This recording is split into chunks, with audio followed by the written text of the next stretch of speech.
بڑی حضرت علامہ مولانا محمد سلیم صاحب قلعہ مصباحی روضہ بادری کے پیکر میں آپ کے سامنے موجود ہوں۔ آئیے ان کے ذہن حضور سماعت کرنے سے قبل استقبال کریں حضرات اور ان کی پاکیزہ گفتگو میں افسری ہو کر اپنی پاکیزہ دعوت کے جو انجمن ہے اس میں روشنی زیادہ پیدا کرنے کا سبب بن جائے۔ نعرہ تکبیر، نعرہ رسالت، علماء اہل سنت، عرس مقدس۔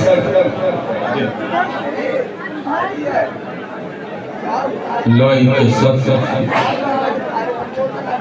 تعظیم و تبجیل و تکریم صاحب سجادہ حضور سید فیضان صاحب قبلہ دامت برکاتہم العالیہ والقدسیہ، معزز سامعین، حاضرین، ناظرین، پردے سے سننے والے اسلامی رشتے کی مقدس شہزادیوں، السلام علیکم ورحمۃ اللہ وبرکاتہ۔ الحمدللہ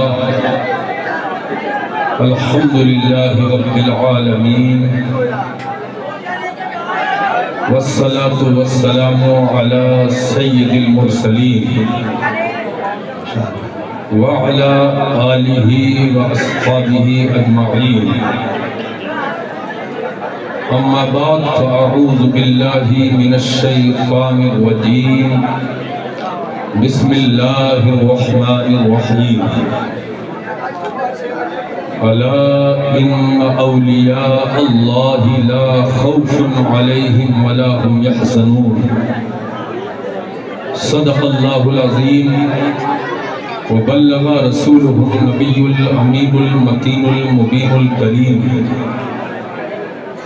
ونحن على ذلك لمن الشاہدین والشاکرین والحمد للہ رب العالمین۔ انتہائی عقیدت و احترام والہانہ محبت کے ساتھ درود و سلام کے گجرے پیش کریں۔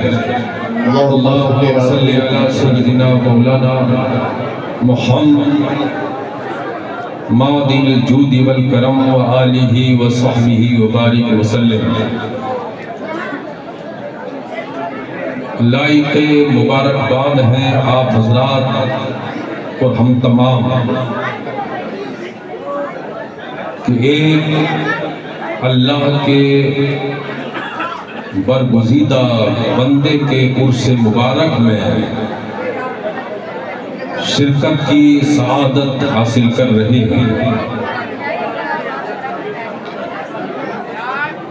بہت مختصر وقت میں اپنی گفتگو ختم کر دوں گا۔ ایک مرتبہ اور ذرا درود پاک پڑھ لیں۔ اللہم صلی علی سیدنا مولانا محمد معدن الجود والکرم وآلہ وصحبہ وبارک وسلم۔ ہم سے مت پوچھو کہ بخشش کا وسیلہ کیا ہے، کیا کہنا ہے؟ ہم سے مت پوچھو کہ بخشش کا وسیلہ کیا ہے، ہم غلامان محمد ہیں، ہمارا کیا ہے؟ ہم غلامان محمد ہیں، ہمارا کیا ہے؟ اور پنجتن اپنے، خدا اپنا، صحابہ اپنے۔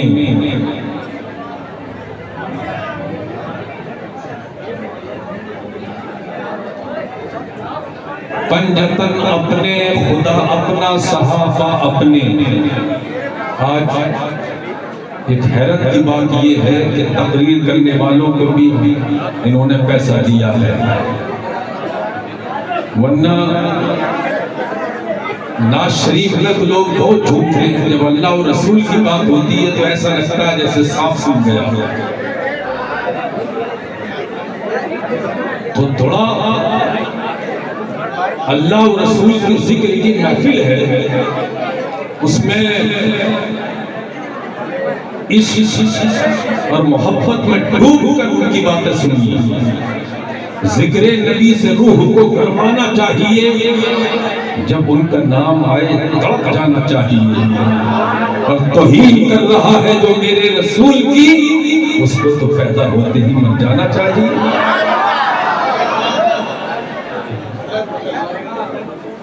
اس کو مر جانا چاہیے.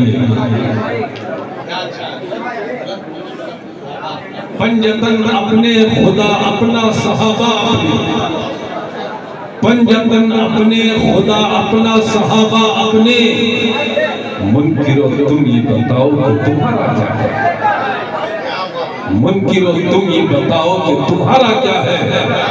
اور ساری دنیا جنہیں کہتی ہے عظیموں کا عظیم، ساری دنیا جنہیں کہتی ہے عظیموں کا عظیم، اور بے نزدیک تیری بکواس سے ہوتا کیا کرتا؟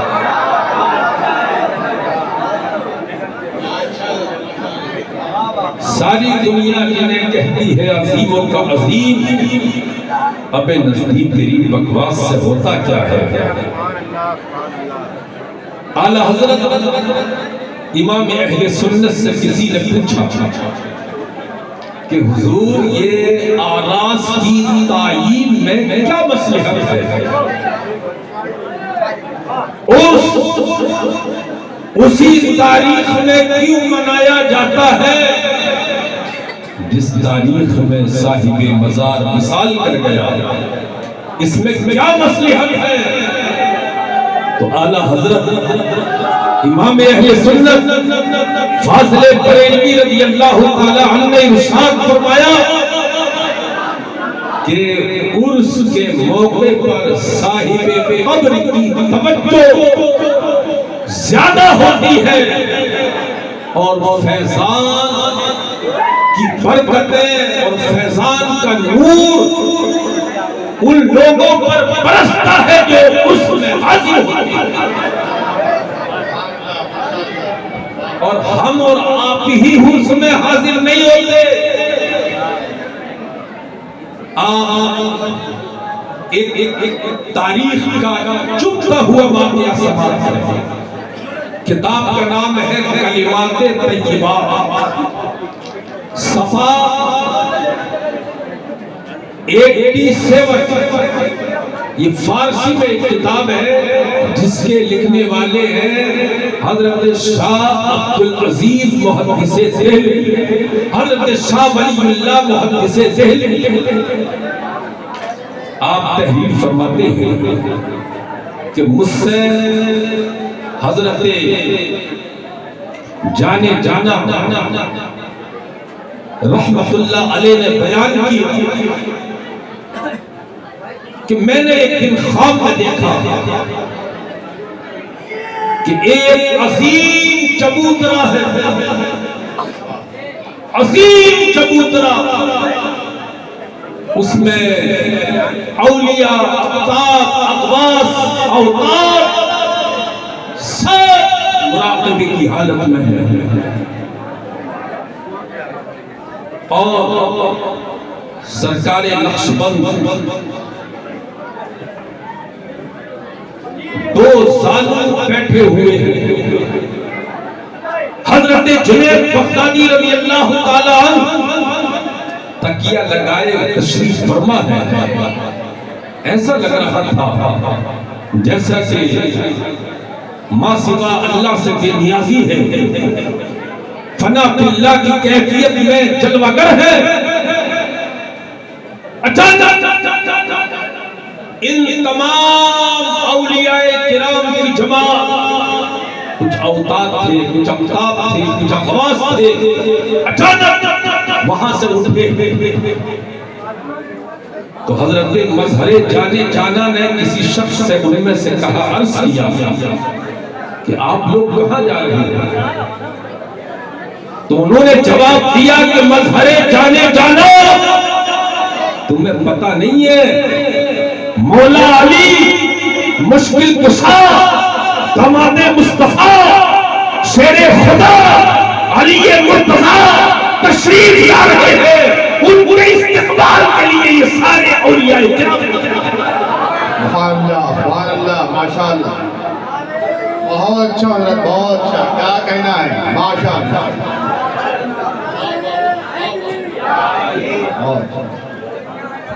اس کے بعد حضرت مظہر جانے جانا فرماتے ہیں کہ میں نے دیکھا کہ مولا علی مشکل کشا شیر خدا علی مرتضی رضی اللہ تعالی عنہ تشریف لے جا رہے ہیں. ان کے ہاتھ میں آپ کے ساتھ ایک گدڑی پوش جو ننگے سر ننگے پاؤں اور مولا علی مشکل کشا ان کا ہاتھ اپنے ہاتھ میں دبائے ہوئے اور ان سے گفتگو کرتے ہوئے چلے جا رہے ہیں. حضرت مظہر جانے جانا نے کہا یہ کون شخص ہے جو ننگے سر ہے برہنہ پیر ہے گدڑی پہنے ہوئے ہے؟ جواب دیا گیا یہ خیر التابعین حضرت اویس قرنی ہے. سبحان اللہ. یہ اویس قرنی کہ قیامت کے دن حشر کے میدان میں کہا جائے گا جاؤ جنت میں چلے جاؤ. اویس قرنی جیسے ہی دروازے پہ جائیں گے دروگا یہ جنت روک دے کہا تم نہیں جا سکتے. حضرت اویس قرنی عرض کریں گے کہ میں کیوں نہیں جا سکتا؟ کہ تمہارے لیے حکم یہ ہے کہ تم اکیلے نہیں جاؤ گے بلکہ یہ جہنمیوں کی صفحے لگی ہوئی ہے انگلی گھماتے جاؤ جہاں جہاں تمہاری انگلی چلے گی ان کو سب جنتی ہونے چلے جائیں گے. سبحان اللہ. ماشاءاللہ. یہ اویس قرنی ہے کہ یہ خیر التابعین حضرت اویس قرنی ہے. اس کے بعد یہ سارے اولیاء کرام ایک بڑے گنبد کے نیچے ایک عظیم حجرے میں تشریف لے گئے جہاں نور کی برسات ہو رہی تھی. نور کی برسات. حضرت مظہر جانے جانا نے ایک شخص کو پکڑا اور کہا یہ تو بتا کہ یہ لوگ کیا کر رہے ہیں؟ تو انہوں نے جواب دیا کہ تمہیں پتہ نہیں ارے آج قطب الافاق غوث الاغواث فرد الافراد سید الاسیاد سید الاجیاد غوث سمدانی حیدر سمدانی قندیل نورانی شہزاد رمکانی حضور سیدنا شیخ ابو محمد عبد القادر جیلانی کا ان سے مبارک ہے. اس کی تقریب میں یہ لوگ شرکت کرنے کے لیے تشریف لائے. نعرے تکبیر نعرے رسالت فیضان غوث اعظم عرس مبارک. تو عرس میں ہم لوگ ہی حاضر نہیں ہیں. پتہ نہیں اللہ کے کتنے عظیم بندے ان مقبول بندوں کے عرس میں حاضر ہیں. اور عزیزان ملت اسلامیہ ایک لمحہ کسی اللہ کے ولی کے پاس بیٹھنا ایک لمحہ یہ 1000 سال کی عبادت ہے. کیونکہ یہ اللہ کا ولی اگر مستی میں آیا ہے. دیکھیے اعلیٰ حضرت سے کسی نے پوچھا کہ حضور اگر عرس میں کوئی ناجائز کام ہوتے ہیں تو صاحب مزار کو تکلیف ہوتی ہے یا نہیں؟ تو اعلیٰ حضرت امام اہل سنت نے فرمایا ہاں تکلیف ہوتی ہے. یہی وجہ ہے کہ ان کے فیوز و برکات ان کی توجہ کم ہو گئی ہے. جیسے پہلے فیض پڑتا تھا اب وہ اتنی توجہ صاحب عرس نہیں دیتے. اس لیے کہ عرس میں آج تک لوگوں نے ناجائز کام اور حرام کام یہاں تک کہ وہ کام جو شریعت کے سراسر غلط ہے وہ رائج کر سکتے ہیں. اس لیے صاحب مزار کی توجہ نہیں ہوئی ان کا فیض حاصل نہیں ہوتا. عزیزان ملت اسلامیہ ورنہ تو یہ ایک نکاح ڈال دے لمحوں میں قطب بنا دے. ایک نکاح ڈال دے ایک مرتبہ. کیونکہ دیکھیے سرکار غوث پاک رضی اللہ تعالی عنہ کے فیض یافتہ خلیفہ مرید جنہوں نے ایک لمحہ نہیں برس اپنی زندگی غوث پاک کے قدموں میں گزاری. ایک واقعہ مجھے یاد آ رہا ہے کہ غوث پاک رضی اللہ تعالیٰ عنہ کے زمانے میں ایک بہت بڑے عالم کانوں جب خبر پہنچی کہ بغداد میں شیخ عبد القادر جیلانی رضی اللہ تعالیٰ عنہ غوثیت کبریٰ پر فائز ہے، تو وہ عالم ملاقات کے لیے غوث پاک کے پاس آتی ہوئی۔ غوث پاک اس وقت وضو فرما رہے تھے۔ کیا فرما رہے تھے؟ وضو۔ اب انداز دیکھیے بزرگوں کا، نوازنے کا انداز۔ غوث پاک رضی اللہ تعالیٰ عنہ نے پہلے ناک میں پانی ڈالا، اس کے بعد کلی۔ پہلے کلی کی جاتی ہے یا ناک میں پانی ڈالا جاتا ہے؟ پہلے کلی کی جاتی ہے نا۔ اب اتنا دیکھا تو وہ عالم پسند ہو گئے اور وہاں سے جانے لگے۔ غوث پاک نے فرمایا عالم صاحب کیوں آئے تھے، کیسے تشریف لائے تھے، کیا کام تھا، کیا وجہ تھی؟ کہا بہت نام سنا تھا آپ کا، لیکن آپ کو تو وضو کی سنت بھی نہیں آتی، آپ کو تو وضو کی سنت بھی نہیں آتی۔ غوث پاک رضی اللہ تعالیٰ عنہ نے فرمایا کہ سنت وضو کی کیا ہے؟ پہلے کلی کرنا ہے، اس کے بعد ناک میں پانی ڈالنا ہے۔ تو غوث پاک نے فرمایا کس کتاب میں لکھا ہے؟ کہا فقہ کتاب میں لکھا ہے۔ کہا دکھائیے۔ تو عالم صاحب نے کہا کہ لائبریری بھی میرے پاس تھوڑی ہے، جہاں میں رہتا ہوں وہاں لائبریری رکھی ہے۔ تو غوث پاک نے فرمایا کہ اگر وہ لائبریری تمہاری آ جائے تو کتابوں میں دکھا دو گے؟ کہا آپ کیا بات کرتے ہیں؟ غوث پاک نے حکم فرمایا اس عالم کی لائبریری آ جائے۔ فوراً اس کا آپ کے سامنے آ گیا۔ نعرے تکبیر، نعرے رسالت۔ ارے کیا کہنا رہا،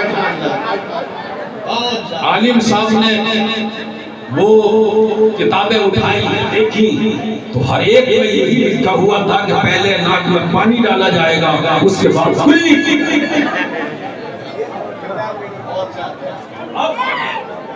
عالم صاحب حیرت میں، عالم صاحب نے کہا کہ شیخ عبد القادر جیلانی یہ کتاب کی غلطی ہے، حق وہی ہے کہ میں کہتا ہوں پہلے کلی کرنا سنت ہے، اس کے بعد ناک میں پانی ڈالنا۔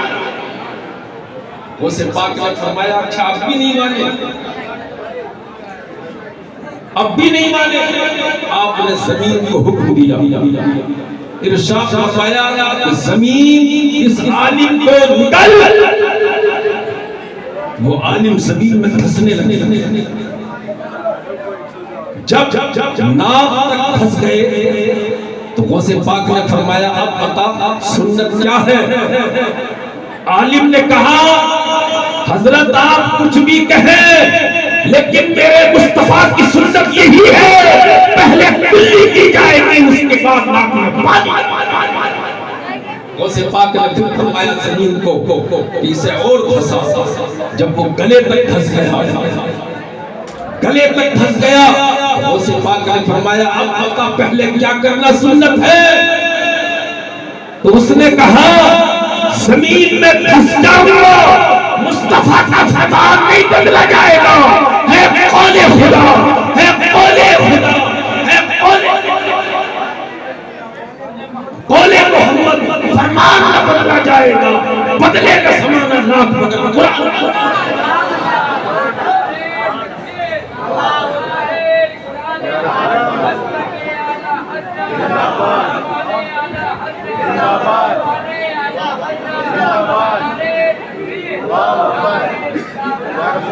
اس کے بعد غوث پاک نے زمین کو حکم فرمایا زمین میرے اس شہزادے کو واپس کر دے، اور غوث پاک نے اس کی پیٹھ پر ہاتھ پھیرا، ارشاد فرمایا کہ دنیا میں اگر تم جیسے عالم رہیں گے تو دنیا والے اپنے زمین پر کوئی گمراہ نہیں ہوگا۔ یہ غوث پاک کا امتحان تھا، گویا کہ یہ سبق بھی تھا کہ کتنی بھی مشکلات آ جائے لیکن شریعت کا دامن شریعت کا دامن ہاتھ سے الگ نہ جائے. آخری بات کر کے میں ختم کر دیتا ہوں. جب حضرت سیدنا بر صدیق کے مشہور محدث حضرت شیخ عبدالحق محدث دہلوی رضی اللہ تعالیٰ عنہ یہ مدینہ شریف سے جب یہ دہلی آئے تو آقا علیہ السلام نے ان سے ارشاد فرمایا کہ وہاں فقیروں کا خیال رکھنا. کیا رکھنا؟ فقیروں کا خیال رکھنا. تو حضرت شیخ عبدالحق محدث دہلوی جب دہلی آئے تو انہوں نے سنا کہ ایک فقیر ایسا ہے کہ اہل ثروت مالدار غریب پورا دہلی اس کی زیارت کو ڈھونڈتا ہے. تو حضرت سیدنا شیخ عبدالحق محدث دہلوی کو حضور نے فرمایا تھا کہ فقیروں کا خیال رکھنا. تو یہ جب گئے تو دیکھا کہ وہاں بھنگ چل رہی ہے. شراب کی جام کے ہاتھوں میں. حضرت شیخ عبدالحق محدث دہلوی نے جب دیکھا تو اس فقیر نے ایک شراب کا پیالہ آپ کو کہا کہ اسے دیجیے. شیخ عبدالحق محدث دہلوی نے کہا کہ یہ مصطفیٰ کی شریعت میں حرام ہے, میں اسے نہیں پی سکتا. کہا پی لے, کہا نہیں پی سکتا. حضرت سیدنا شیخ عبدالحق محدث دہلوی فرماتے ہیں کہ اس کی نظر اتنی تیز تھی کہ جب میں گھر واپس آیا تو مجھے شدید بخار آ گیا. اور حضرت شیخ عبدالحق محدث دہلوی کی یہ خصوصیت تھی کہ ہر رات حضور سے ملاقات کیا کرتے تھے. ہر رات. تو آپ تشریف لے آئے, آپ نے کہا کہ یہ مصطفیٰ کی شریعت میں حرام ہے. یہ جو مسلمان جو شراب کا جام اپنے ہاتھ میں لیتے ہیں, مصطفیٰ فرماتے ہیں قیامت کے دن ان کو نہر غوطہ سے پلایا جائے گا. صحابہ نے عرض کیا یا رسول اللہ نہر غوطہ کیا ہے؟ نہر کوثر تو ہم نے سنا ہے, نہر غوطہ کیا ہے؟ تو حضور نے فرمایا کہ جہنم میں جلنے والی عورتوں کی شرمگاہ سے اس قدر خون اور پیپ نکلے گا کہ وہ ایک نہر کی شکل اختیار کر لے گا. اسی نہر کا نام نہر غوطہ ہوگا جو شرابی کو پلائے. آپ تشریف لے آئے. ہر رات حضور کا دیدار ہوتا تھا. رات میں جب سوئے اور مصطفیٰ جان رحمت علیہ السلام کے روضے انور پر پہنچے تو کیا دیکھتے ہیں کہ وہی فقیر روضے انور کے دروازے پر کھڑا ہے اور کہہ رہا ہے کہ مولوی یہ شراب کا جام پی تب اندر جانے دو. آپ نے فرمایا یہ میرے مصطفیٰ کی شریعت میں حرام ہے, میں اس کو ہاتھ نہیں لگا سکتا. اس کے بعد اس رات مصطفیٰ کا دیدار نہیں ہوا. آپ بڑے پریشان. دوسری رات پھر سوئے اور جب سونے کے بعد کیونکہ ہر رات معمول تھا کہ حضور کے بارگاہ میں حاضر ہوتے تھے. جب گئے کہ دروازے پر پھر وہی فقیر کھڑا ہے اور اس کے ہاتھ میں شراب کا جام ہے اور کہا کہ اب بھی پی لے. آپ نے فرمایا اے کمبا یہ مصطفیٰ کی شریعت میں حرام ہے. دوسرے دن بھی ایسے ہی ہوا. حضرت شیخ عبدالحق محدث دہلوی بہت پریشان ہے, پریشانی کے عالم میں کہ آخر ہوا کیا. مصطفیٰ کا دیدار نہیں ہو رہا ہے, ان کے دیدار سے محرومی ہو رہی ہے. تیسرے دن جب حضرت سیدنا شیخ عبدالحق محدث دہلوی پہنچے تو پھر وہی فقیر کھڑا تھا. ادھر سے اندر سے آقا کریم نے ایک صحابی کو بھیجا. ارشاد فرمایا کہ ایک کتا دروازے پر کھڑا ہے جو کئی دن سے میرے عبدالحق کو آنے نہیں دے رہا ہے.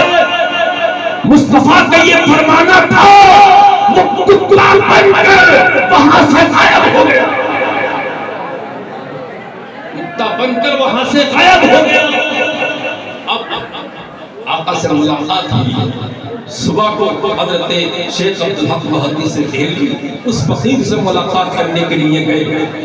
ان کے مریدوں سے پوچھا کہ اس کا حال کیا ہے.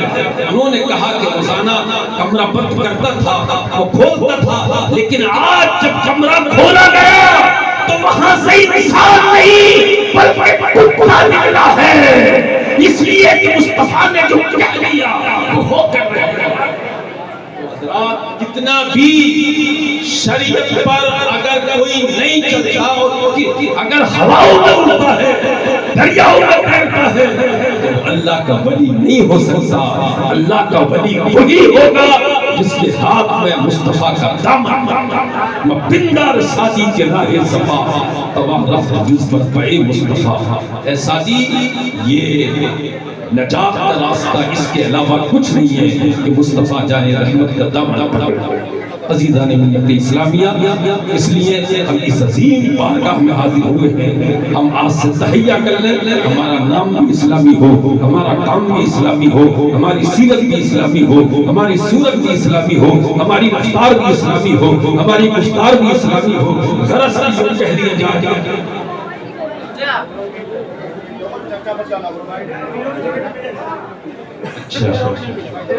حضرات. سید صاحب سمجھا نے کہا کہ حکم دیا تھا مجھے 20 منٹ کا، لیکن فرما رہے ہیں کہ کچھ تقسیم ہو رہا ہے، اس لیے 5 منٹ اور بول دیجیے. بول دو، ناراض تو نہیں؟ درود پاک پڑھ لیجیے. اللہم صلی علی محمد مبارک وسلم صلاۃ و سلام علیک یا رسول اللہ. حضرات، یہ اولیاء کرام کی وہ ذات ہے کہ آدمی کا دل بھی ناپاک ہوتا ہے، ذہن بھی ناپاک ہوتا ہے، بدن بھی ناپاک ہوتا ہے، آدمی کی روح بھی ناپاک ہوتی ہے. اسلام نے ان ناپاکیوں کو دور کرنے کے لیے 4 چشمے ہمیں عطا فرمائے ہیں. اے لوگوں، تمہارا بدن ناپاک ہو تو شریعت سے پاک کر لو، تمہارا ذہن ناپاک ہو تو طریقت سے پاک کر لو، تمہارا دل ناپاک ہو تو معرفت سے پاک کر لو، تمہاری روح ناپاک ہو تو حقیقت سے پاک کر لو. اور ایک چیز صرف ناپاک ہی نہیں، نجس ہی نہیں، بلکہ نجس ہے، جس کا نام ہے نفس امارہ. ان بزرگوں نے اس نفس امارہ کو بھی پاک کرنے کا طریقہ ہمیں بتا دیا ہے. عشق مصطفیٰ کی بھاتی میں ایسا چلا دو، ایسا چلا دو کہ وہ نفس امارہ ہی پاک ہو جائے گا. اعلیٰ حضرت فرماتے ہیں عشق شیر سستے جلے سے چھٹے سستے، جو آگ بجھا دے گی وہ آگ لگائے گا. آپ کس دربار میں بیٹھے ہیں؟ یہ اس عظیم بارگاہ کی فیض یافتہ ہے. وہ پاک فرماتے ہیں کہ اب میں اپنا راز اگر سمندروں میں ڈال دوں تو سمندر خشک ہو جائے گا، اپنا راز اگر پہاڑوں پر ڈال دوں تو پہاڑ ریزہ ریزہ ہو جائے گا، اپنا راز اگر مردے پر ڈال دوں تو مردہ زندہ ہو کر کھڑا ہو. جب حضرت کا حکم تھا کہ آخر میں میرا شہید پڑھ دینا، حضرات آقا کریم صلی اللہ علیہ وسلم کی آمد سے پہلے پوری دنیا میں تاریکی تھی، ظلم و تشدد کا دور دورہ تھا. آقا تشریف لائے، جیسے ہی تشریف لائے ہر شہر حضور پر صلاۃ و سلام پڑھ رہی تھی، اس لیے ہم لوگوں پر بھی لازم ہے صلاۃ و سلام.